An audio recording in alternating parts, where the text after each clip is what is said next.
La falsa doctrina de los sábados lunares y la idea que Jesús murió en miércoles son vientos de doctrinas o doctrinas de demonios, ingresados por los jesuitas, infiltrados, para apartar al pueblo adventista del mensaje real, que es el mensaje de los tres ángeles, con su centro en Cristo y el sábado.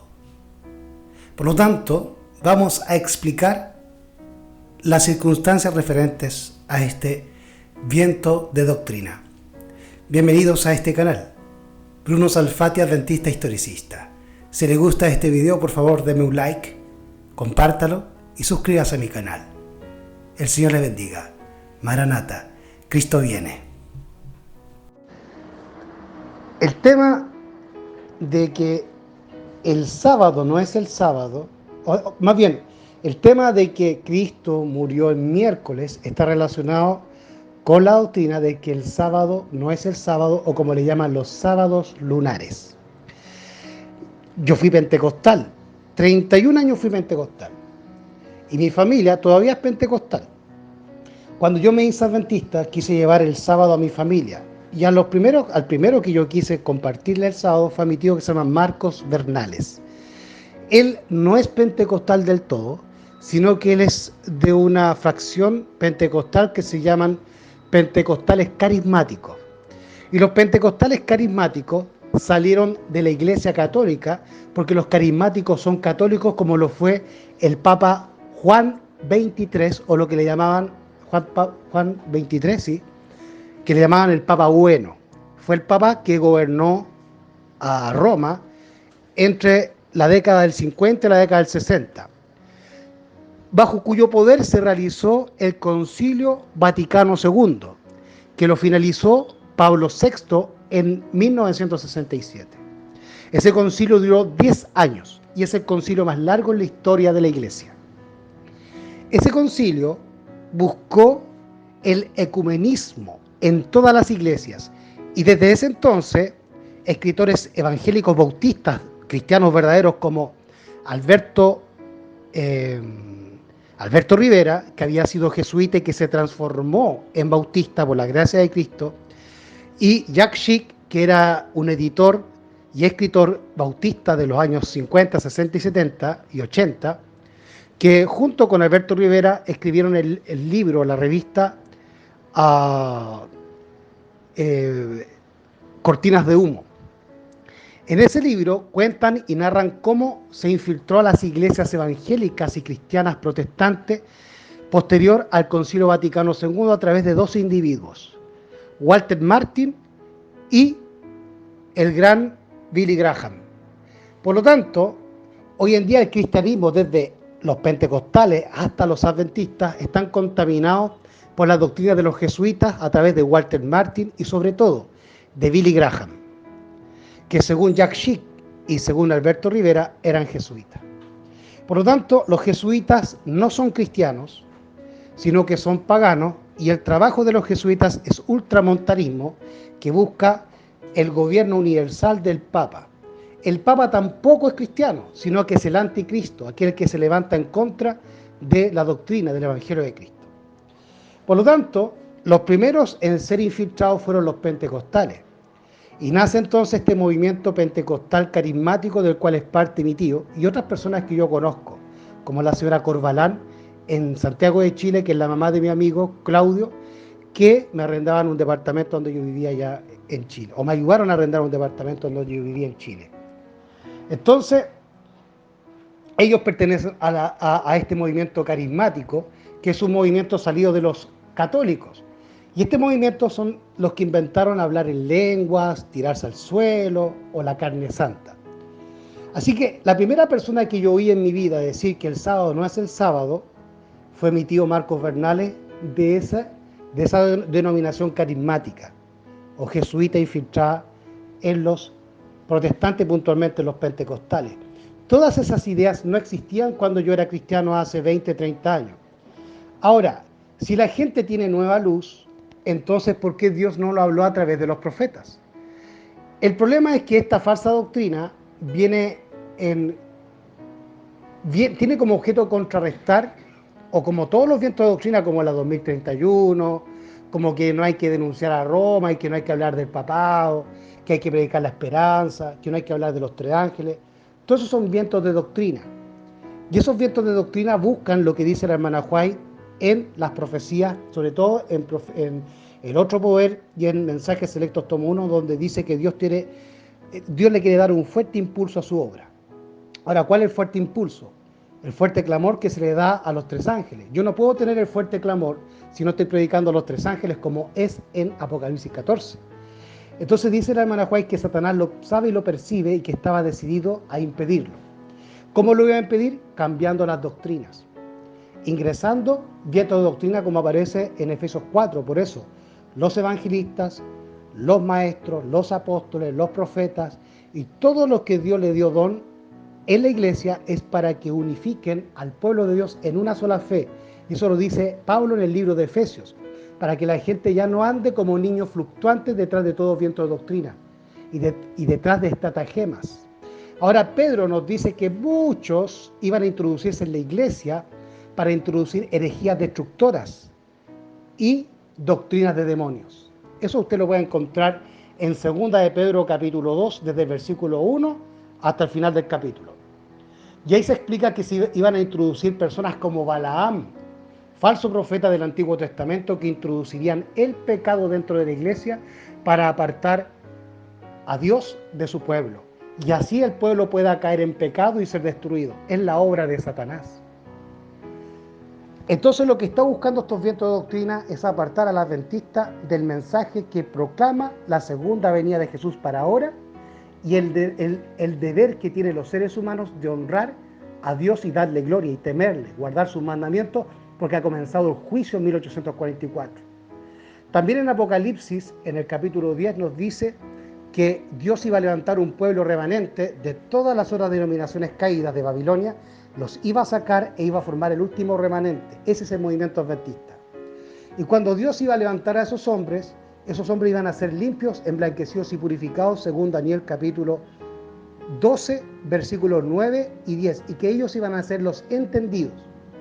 Por lo tanto, si nosotros estudiamos a los pioneros, que son los limpios, emblanquecidos y purificados del pecado y recibieron el Espíritu Santo, conforme a lo que dice Juan, el discípulo amado, en Juan capítulo 14, versículos 15, 16, 17, más el 26, dice allí que todos los que guardan sus mandamientos reciben el don del Espíritu Santo.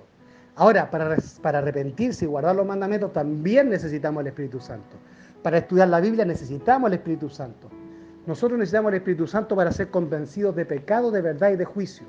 De manera que la persona no tiene Espíritu Santo si no ha confesado sus pecados, si no se ha apartado de ellos y si no guarda los mandamientos y no estudia la Biblia. La Escritura dice que aquellos que no oyen las palabras de la Biblia no son de Dios, porque los que son de Dios, las palabras de Dios oyen. Por lo tanto, esta gente no quiere oír a Dios, sino que quiere engañarse haciéndose creer que aceptan a Dios de una manera o rechazan a Dios de una manera en que se engañan haciéndose creer que están aceptando a Dios. Pero en realidad están aceptando un Dios que ellos mismos han inventado en su propia filosofía, como los griegos, que inventaban a sus dioses y los hacían imágenes.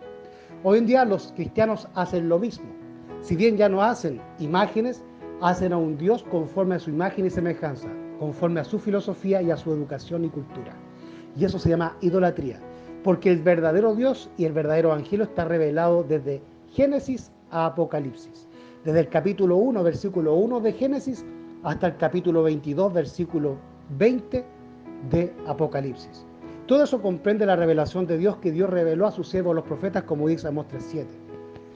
Lo interesante que ni los pioneros, que son los limpios, emblanquecidos y purificados, los entendidos, según Apocalipsis capítulo 10, versículos 7 y 8, y Daniel capítulo 12, versículos 9 y 10, ni la hermana White, que según todos los adventistas es la profeta y fundadora de la iglesia adventista, ninguno de ellos nos advirtieron sobre el sábado falso.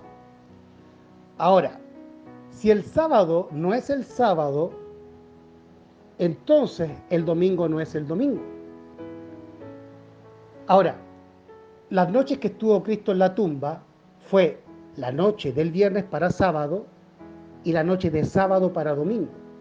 Por lo tanto, Cristo pasó una noche y media en la tumba, pero pasó 3 días, porque se cuenta de el tiempo que pasó, de lo poco que quedaba del viernes, porque en Juan capítulo,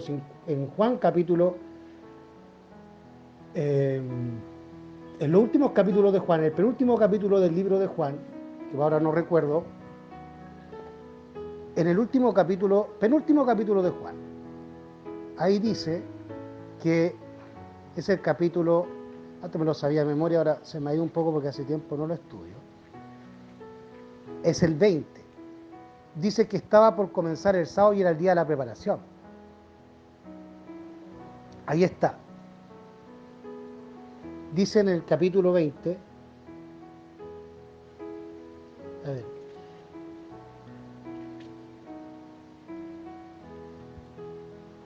dice allí, y estaba por comenzar, era el día de la preparación y estaba por comenzar el sábado.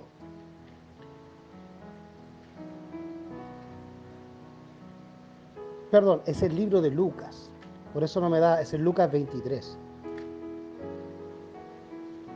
Si en Lucas 23, desde los versículos 50 en adelante nos habla de la experiencia de Nicodemo, perdón, de José de Arimatea, cuando va a pedir el cuerpo de Cristo. Ahora, en el versículo 53 nos dice que bajaron el cuerpo de Cristo y lo envolvieron en una sábana y José de Arimatea lo puso en un sepulcro abierto en una peña en el cual aún nadie había sido puesto. En el versículo 54 dice que era el día de preparación. Por lo tanto, el día de preparación solamente se reflejaba como el día viernes previo al sábado semanal, no a los sábados ceremoniales. Porque el sábado ceremonial podía caer en día lunes, martes, miércoles, jueves, viernes, sábado, domingo. Ahora, si el sábado ceremonial cabía o caía en día sábado, se le llamaba gran sabatón o sabatón de sabatones, o sábado de sábados, o el gran sábado, porque unía el sábado ceremonial con el sábado semanal. Ahora, el día de la preparación se le llama al día viernes, que es previo al sábado. Y en ese día, si usted estudia los testimonios y la Biblia, se van a dar cuenta que solamente el viernes es el día de preparación para ingresar al sábado. Y eso también lo podemos encontrar en el libro de Éxodo, capítulo 16, en la experiencia de Moisés con el pueblo de Israel al salir de Egipto. Y ahí Moisés habla del día de preparación, que es el viernes, en donde debe cocerse y prepararse todo para ingresar en sábado y no quebrantar el sábado.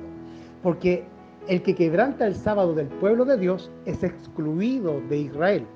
Y en tiempos de Moisés se lo apedreaba como violador del sábado. Pero en el nuevo pacto, a través de la muerte de Cristo, se le da la oportunidad de regenerarse y de no pecar más. Por eso no se da la orden de inmediatamente matar o apedrear a aquel que viola el sábado. Pero si un cristiano está violando el sábado, lo único que le espera es la muerte eterna. Además que violar el sábado es violar el carácter de Cristo y no querer pasar tiempo con Él. Si yo no quiero pasar tiempo con Cristo, entonces ¿qué voy a ir a hacer al cielo? Porque si aquí en la tierra no quiero pasar tiempo con Él, entonces ¿qué voy a ir a hacer al cielo donde vamos a estar toda la eternidad con Él? Donde el sábado va a ser eternal. Entonces si yo no quiero guardar el sábado en la tierra, ¿cómo voy a guardar el sábado en el cielo? Lo que somos aquí, seremos allá. Dios no obliga a nadie, ni busca robots, ni autómatas. Dios busca gente que lo adore en verdad y en libertad. Solamente el papado es el que controla o quiere controlar las conciencias de los demás u obligarlos. Dios no es así. Ahora, dice el versículo 54 de Lucas capítulo 23, y era el día de la preparación y estaba para comenzar el sábado. Y las mujeres que habían venido con él desde Galilea también lo acompañaron y vieron el sepulcro y cómo fue puesto su cuerpo. Y regresando prepararon especias aromáticas y ungüentos que reposaron el sábado conforme al mandamiento. Por lo tanto, está hablando del sábado del mandamiento, del cuarto mandamiento previo día de reposo. Por lo tanto, Cristo murió el viernes, finalizando el viernes, finalizando el día de la preparación, entendiendo que en Israel y en aquel tiempo el horario finalizaba a las 4 de la tarde, finalizaba el día. Lo que para nosotros son las 4 de la tarde, para ellos era la finalización del día. Ahí caía la noche y ellos se iban a sus aposentos. Por eso los judíos también comían solamente dos comidas, que era la mañana, el desayuno y después el almuerzo. Y eso lo hacían en mediodía, porque para los judíos de aquel entonces el día terminaba, como le digo, a las 4 de la tarde. Y Cristo fallece a la hora nona, que son las 3 de la tarde. Entonces todo lo tuvieron que hacer rápido porque estaba por caer el sábado, pues era día de preparación. Y las mujeres, dentro de las cuales estaba la misma madre de Cristo, María, y estaba María Magdalena y otras mujeres, y otras Marías, porque era un nombre muy común en aquel entonces, ellas que eran cristianas y que seguían a Cristo, guardaron el sábado conforme al mandamiento, incluso después de la muerte de Jesús. Por lo tanto, los evangélicos siempre mienten, pentecostales, bautistas, metodistas, cuaqueros, todos son anglicanos, son todos mentirosos, yo los conozco a todos, igual que los católicos. Mienten. ¿Por qué mienten? Porque dice que el sábado era hasta la cruz, pero resulta que la cruz ya pasó, Jesús ya murió, estaba comenzando el sábado y las discípulas, o sea, la madre de Cristo y las amigas de Cristo y discípulas de Cristo, o sea, las cristianas, las primeras cristianas del pueblo de Israel, que se reconvirtieron a la religión de Moisés, porque los judíos, igual que los adventistas hoy en día, apostataron de lo que Dios nos reveló al principio. Y eso lo hacen porque se terminan afianzando al Estado, uniendo con el Estado, uniendo el barro cocido de alfarero con el hierro.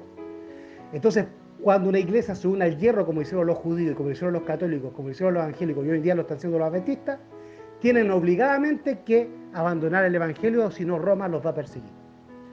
Entonces, estas mujeres habían vuelto a las sendas antiguas, habían vuelto al verdadero Dios, a Cristo, Jehová, Jehová de los ejércitos. Entonces, ellas guardaron el sábado conforme al mandamiento, y eso está demostrando, primero, que el sábado siguió vigente y sigue vigente, y segundo, que ellas guardaron el sábado del cuarto mandamiento porque dice conforme al mandamiento, y el día de la preparación.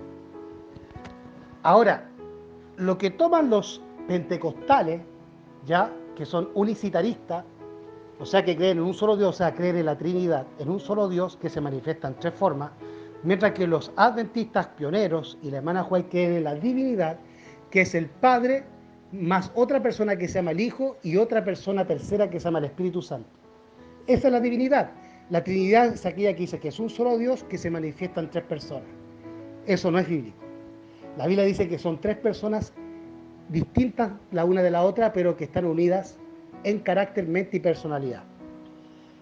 El error que tienen los mentirosos de los evangélicos, porque son mentirosos, lo toman desde Daniel capítulo 7, en el versículo 25. Dice allí, y hablará palabras contra el Altísimo y a los santos del Altísimo afligirá y pensará en mudar los tiempos y la ley. Y entregados serán en su mano hasta tiempos y la mitad de un tiempo. Ahí está hablando de la persecución de la Edad Media por el papado o el Santo Oficio de la Inquisición, que en su totalidad duró 1260 años, desde el año 538 hasta 1798, como lo reza aquí las profecías de Daniel. Tiempo y la mitad de un tiempo, 42 meses, 3 años y medio, o 42 meses. ¿Sí? Entonces, esa época es del 538 a 1798, y en esa época el cristianismo, con el Papa a la cabeza, iban a abandonar el Evangelio. Y eso Cristo mismo lo predijo, ¿en dónde? En Mateo capítulo 24, Mateo 24, en los versículos 9, 10 y 11, que producto de la persecución de Domiciano en contra de la iglesia cristiana por causa del nombre de Cristo en ella, o sea, Domiciano fue el primero que bautizó o nombró al movimiento cristiano como cristianos y seguidores de Cristo, que es lo que significa cristiano. Y él empezó a perseguir a Juan y fue él el que lo sumergió en una olla de aceite hirviendo y luego lo mandó preso a la isla de Patmos. ¿Por qué causa lo envió a la isla de Patmos? Lo dice Apocalipsis capítulo 1, versículo 9. Por la proclamación de la palabra y el testimonio de Jesús. Las almas decapitadas que estaban pidiendo, ¿no es cierto?, a Dios justicia Estas almas decapitadas en la Edad Media, dicen en el capítulo 6, versículo 9 de Apocalipsis, dice que fueron muertas por la palabra y el testimonio de Jesús. Entonces la iglesia sabe que cada vez que predique la palabra y el testimonio de Jesús, va a ser perseguida por el dragón y por Roma, por el Estado. Y es por eso que las iglesias, incluyendo hoy en día la organización adventista y todas las iglesias católicas, evangélicas y protestantes, han abandonado el evangelio por la persecución, como dijo Mateo 24, versículos 9, 10 y 11, Cristo. Entonces os entregarán para ser atribulados y os matarán y seréis aborrecidos de todas las naciones por causa de mi nombre. Entonces muchos se escandalizarán. Escandalizarse es divorciarse, es apartarse, es avergonzarse de Cristo y de su evangelio por causa de la persecución y las burlas y el descrédito del mundo, de la cultura, de la falsa ciencia. Por lo tanto, cuando una persona abandona el verdadero evangelio que Dios nos reveló por medio de los profetas, de Ellen G. White y de los pioneros adventistas, para proclamar la filosofía barata de los pastores y de la teología del mundo, es una persona que se ha escandalizado de Cristo por temor a la persecución, por lo tanto se ha vuelto enemiga de Cristo y ha traicionado la obra de Cristo y le falta fe. Le falta fe porque tiene miedo a la muerte y no cree que Cristo la va o le va a resucitar. Entonces después dice que muchos, dice, entonces os entregarán para ser atribulados y os matarán y seréis aborrecidos de todas las naciones por causa de mi nombre. Y entonces muchos se escandalizarán y se entregarán unos a otros y unos a otros se aborrecerán, se odiarán entre cristianos. ¿Quiénes van a odiar a otros? El que se escandaliza, el que por la persecución, el cobarde, el traidor, por miedo, abandona el evangelio, termina odiando y persiguiendo a sus hermanos fieles, cual Caín a Abel, o cual fariseos a Cristo Jesús, o cual hijos de Jacob a su hermano menor José. Siempre ha sido la misma persecución. La persecución es entre los hermanos, no es entre católicos contra adventistas, eso es mentira. La persecución siempre ha venido desde los hermanos de la misma congregación, como Jesús sufrió de sus propios hermanos judíos, como José sufrió de sus propios hermanos hijos de Jacob, y como Abel sufrió la persecución de su propio hermano de sangre, hijo de Adán e hijo de Eva. Así que los que se escandalizan y abandonan el evangelio por temor al mundo, esos son los que se escandalizan y comienzan a aborrecer y perseguir a sus hermanos que siguen en la obediencia como Abel. Y dice el versículo 11, y muchos falsos profetas se levantarán y engañarán a muchos. Eso quiere decir que se iba a introducir la doctrina de los nicolaitas según el libro de Apocalipsis capítulo 2, referente a la primera iglesia de Éfeso, en que se dice que los apóstoles lucharon contra los nicolaitas, lucharon contra estos falsos maestros que iban a introducir estas herejías destructoras y que se iban a escandalizar del evangelio e iban a introducir la doctrina del diablo que predicó Adán y Eva en el Edén, que podíamos pecar y que íbamos a vivir y que no íbamos a morir. Y esa doctrina la predican los evangélicos, los pentecostales. Y esa doctrina, la de los nicolaitas, que rebaja la norma en que el hombre puede ser salvo pecando, esa es la doctrina de los nicolaitas que dice Cristo que él aborrece, y lo dice ahí en Apocalipsis capítulo 2 en relación a la iglesia de Éfeso. Por lo tanto, en Daniel 7 se nos está diciendo lo mismo que en Mateo 24, que en Judas versículos 3 y 4, en donde los hombres iban a cambiar el libertinaje y la gracia, o sea, iban a decir que por estar bajo la gracia podían caer en libertinaje y pecar. Esa es la doctrina de los nicolaitas. Por lo tanto, profeta Daniel, cual profeta, nos estaba adelantando antes de Mateo 24, antes de Judas 3 y 4, antes de 2 de Tesalonicenses capítulo 2, que habla lo mismo de la apostasía, y antes de Pedro y antes de Apocalipsis, Daniel nos estaba diciendo lo mismo en el Antiguo Testamento, que por allá, por el año 538 a 1798, se iba a levantar un poder que iba a cambiar los tiempos y la ley. Ahora, los tiempos de los que se habla allí, el mismo contexto lo dice, tiempos, tiempos y la mitad de un tiempo, está hablando de tiempos proféticos. Y también la ley. Eso quiere decir mandamientos y testimonio. Los testimonios, o como dice el Apocalipsis, dice que el testimonio es el espíritu de la profecía, el don profético que Dios le da a los profetas. Y los profetas no es cualquiera. Los profetas son personas santas, justas y buenas como Dios. Por eso Dios se les revela y por eso ellos pueden ver a Dios. Ezequiel, Isaías, el ángel de White, Moisés vieron a Dios y no murieron. Y eso demuestra que esos profetas no tenían pecado, pues si hubiesen tenido pecado hubiesen muerto. Porque cualquier persona, incluso los ángeles, si ven a Dios, fallecen. Entonces, ¿cómo pudieron ver a Dios y no ver muerte? Es porque estaban limpios de pecado. Lo mismo ocurre con el sumo sacerdote cuando ingresaba en el lugar santísimo y se presentaba frente a la Shequina. Si el sacerdote o el sumo sacerdote ingresaba con pecado, moría irremediablemente, porque la presencia de Dios estaba allí. Para estar delante de la presencia de Dios hay que estar sin pecado. Es por eso que los cristianos no se pueden ir al cielo con pecado. Lo que se está atacando entonces en Daniel 7 para finalizar es la palabra. Y lo que cambió el cuerno pequeño es, dice allí, lo que cambió es el tiempo y la ley, los tiempos proféticos y los mandamientos. Y la palabra de Dios, el Antiguo Testamento y el Nuevo Testamento están compuestos por mandamientos, la Torá, la ley, la Torá. El Pentateuco se le llama la Torá en hebreo. Y eso quiere decir la ley. Y luego tenemos a los profetas, que son, ¿no es cierto?, Isaías, Jeremías, todos ellos. Entonces, el libro de la Biblia está compuesto por la ley, la Torá, y por los profetas. Los apóstoles que escribieron el Nuevo Testamento vienen a ser parte de los profetas y de los siervos de Dios. Por lo tanto, la Biblia sigue compuesta por la ley, la Torá, y por los profetas. Y eso es lo que fue a cambiar, o lo que quiso cambiar en Daniel 7:25, el papado, los tiempos y la ley. Lo que hacen los pentecostales, como siempre, es literalizarlo todo. Entonces ellos creen que lo que cambió fue el calendario. Cuando dicen los tiempos, cambió el calendario de lunar al calendario gregoriano. Y no es así, porque si fuese así, entonces los católicos estarían también en una falta. Pues si el Papa cambió el sábado y cambió a la semana para que el sábado se perdiera, como dicen estos pentecostales fanáticos, entonces el mismo Papa estaría en un problema, porque estaría guardando un falso domingo. Pues si el sábado ya no es el sábado, entonces el domingo tampoco es el domingo. Entonces, ¿cómo los papas pueden estar guardando el domingo si el domingo no es el domingo? Ahora, hay otro problema más grave. Los judíos, yo conozco judíos, en Chile hay un montón de judíos. Tengo un gran amigo mío que se llama Puli Benjar. El papá arrancó de la Segunda Guerra Mundial y de Alemania, porque era judío, se llamaba Joaquín Benjar, ya falleció. Yo conozco muchos judíos, y yo trabajé para 2 judíos en una empresa que se llama Solucorp, como prevencionista de riesgo, como profesional.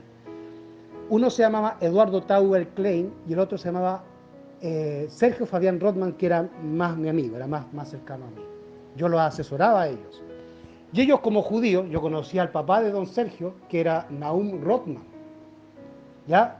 Y esas personas, cuando llegaba el viernes a las 12 del día, a las 12 del viernes, desaparecían de la empresa y se iban a prepararse el día de la preparación y guardar el sábado. En Santiago de Chile hay una zona en Las Condes que se llama la Plaza San Enrique. Y cerca de la Plaza San Enrique hay una gran cantidad de sinagogas. Cuando uno va el viernes en la tarde, ve a los judíos vestidos como ortodoxos yendo a las sinagogas para celebrar el sábado. Ahora, los judíos no se dirigen o no se mueven por el calendario gregoriano u occidental que nosotros tenemos. Los judíos se guían por el calendario caraíta, que es el verdadero calendario lunar en el cual no ha sufrido modificación alguna. Ahora, lo que el Papa cambió en el sábado, en el calendario, es la forma de dirigirse en cuanto al tiempo. En el calendario lunar se dirigían por la luna y en el calendario solar por el sol. Y por ende cambian los días, cambian la cantidad de días en el año. En el año lunar son 360 y en el solar son 365, con el desfase y con el error que tienen los años bisiestos. Porque no es natural ese calendario, por lo tanto los hombres tuvieron que acomodarlo. Ahora, entonces si el sábado no es el sábado, entonces ¿qué hacen los judíos que guardan el calendario lunar, guardando el sábado que guardamos los adventistas? Todo esto es un esfuerzo del diablo para manipular la mente de los indoctos e inconstantes que tuercen a Pablo para su propia perdición. Las personas que estudian poco la Biblia o que la leen por aquí o por acá y que no guardan los mandamientos, no tienen el Espíritu Santo, caen en todos estos errores que estos errores buscan ligeramente apartar a los adventistas del mensaje final, que es el mensaje de los tres ángeles. Por eso el diablo levantó la falsa esperanza, levantó el 2031, levantó el hecho de que unos creen que van a ser salvos por hablar en hebreo, levantó que el sábado no es sábado, levantó la falsa doctrina de los yahshuistas que hablan en hebreo, y todo eso es una falsedad para desviar a los adventistas del mensaje que tenemos que proclamar, que es el mensaje de los tres ángeles, que según Apocalipsis 14:14 va a traer a Jesús. De manera que cualquiera que no quiere predicar el mensaje de los tres ángeles no quiere que Cristo venga y se ha vuelto enemigo de Dios. Es por eso que el diablo ha introducido todas estas falsedades y estas falsas doctrinas que para aquellos que estudian realmente las Escrituras, para los verdaderos adventistas, es muy fácil de desmantelar y de descubrir el error. Espero entonces que este pequeño tema, esta meditación sobre esta situación, le haya servido en gran manera y de edificación. Si le gustó este audio video, por favor, apóyeme con un like, compártalo y suscríbase a mi canal. Y recuerde, Maranata, Cristo viene.